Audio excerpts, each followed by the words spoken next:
Bonjour mes frères et sœurs, que la paix du Christ soit avec vous. Aujourd'hui, nous allons méditer sur l'évangile de Luc, chapitre 10, verset 19. L'évangile de Luc, chapitre 10, verset 19, qui nous dit: Voici, je vous ai donné le pouvoir de marcher sur les serpents et les scorpions, et sur toute la puissance de l'ennemi, et rien ne pourra vous nuire. Amen. Je relis encore ce verset. Voici, je vous ai donné le pouvoir de marcher sur le serpent et les scorpions, et sur toute la puissance de l'ennemi, et rien ne pourra vous nuire. Amen. Mes frères et sœurs, sachant que nous avons une autorité sur le diable. En tant qu'enfants de Dieu, en tant que chrétiens, nous avons une autorité sur le diable, mes frères et sœurs.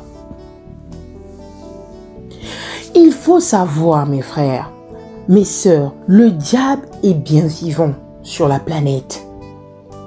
Le diable est bien vivant sur la planète Terre. Et il nous cause tous les problèmes que nous avons. Il nous cause tous des problèmes. Et nous devons en vérité, de temps en temps, nous secouer et nous rappeler que nous avons en fait une autorité sur le diable. Nous devons utiliser cette autorité et l'exercer. Mais aussi, nous devons bien comprendre les stratégies de l'ennemi, car il est très rusé, trompeur. Nous ne devons pas être ignorants, ne pas comprendre qu'il sera un problème si nous le lui permettons, mes frères et sœurs.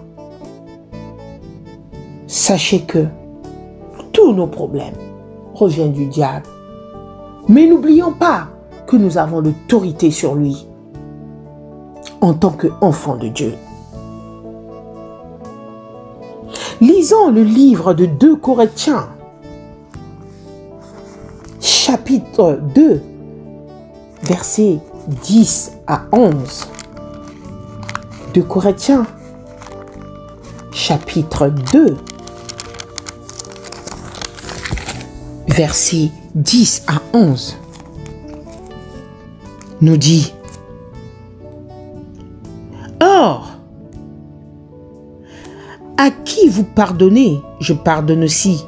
Et si j'ai pardonné quelque chose à quelqu'un, je l'ai fait à cause de vous en présence du Christ, afin de ne pas laisser à Satan l'avantage sur nous, car nous n'ignorons pas ses intentions. Car nous n'ignorons pas ses intentions. Mes frères et sœurs, le fait d'être ignorant ou mal informé ou manquer de connaissances cause beaucoup de problèmes incroyables, mes frères. Aussi, cela ouvre plusieurs portes inconsciemment à notre ennemi.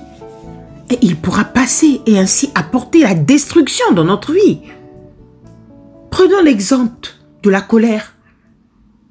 Beaucoup des croyants sont fâchés contre les gens. Mes frères, pourquoi être en colère? C'est une porte pour l'ennemi. Pourquoi être fâché? Parce que l'autre t'a ridiculisé, parce que l'autre t'a injurié. Comme disent souvent certaines personnes, ça ne te colle pas. Et cela est une porte pour notre ennemi. Mes frères et sœurs, et ça cause beaucoup de problèmes. Et ça emmène beaucoup de maux dans notre vie. Paul nous dit: je ne veux pas laisser l'avantage de Satan sur moi. Ça, c'est Paul qui le dit. Je ne veux pas laisser l'avantage de Satan sur moi. Mes frères et sœurs, quand vous nourrissez l'amertume, le ressentiment, l'offense, vous ne faites pas le mal à la personne qui vous a blessé. Vous vous faites du mal à vous-même. Et vous ouvrez une porte au diable Quand Dieu nous demande de pardonner, c'est en réalité pour notre bien. Nous devons nous rappeler que Satan est trompeur.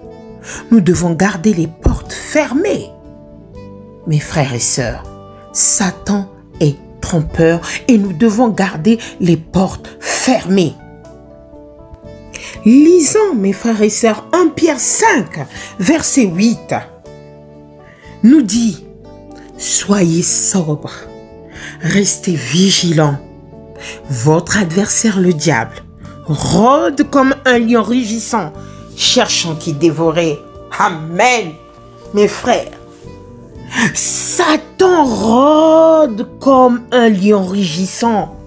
Mais Jésus est le lion de la tribu de Juda. Nous devons être conscients des ruses du diable. C'est pour cela que nous devons connaître ses stratégies, mes frères. Nous devons connaître les stratégies. Mes frères et sœurs, en connaissant ces stratégies, nous allons fermer les portes et nous allons avoir cette autorité que le diable lui-même ne comprendra pas. Vous savez, le diable, c'est l'obscurité. Et notre Seigneur, c'est la lumière. C'est pas pour rien que l'Éternel, notre Dieu, a séparé l'obscurité, la nuit et le jour. L'obscurité et la lumière. Vous savez, là où il y a l'obscurité, vraiment, c'est là où règne le mal. Mais quand on met la lumière, ça éclaire. L'obscurité ne peut pas venir dans la lumière. C'est pas possible. Il y a la lumière, il n'y a pas d'obscurité, mais c'est la lumière qui vient dans l'obscurité. Cela prouve que nous avons l'autorité. Mes frères, retenons les stratégies de Satan. Premièrement, Satan est un trompeur et un menteur.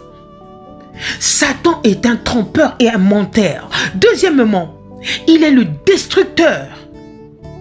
Il veut détruire tout ce qui est bien dans notre vie.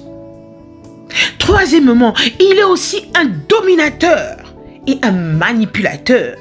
Il veut nous voler notre liberté. Il veut pas que nous soyons libres dans n'importe quel domaine de notre vie. Quatrièmement, il est l'accusateur des frères. Sachons-le.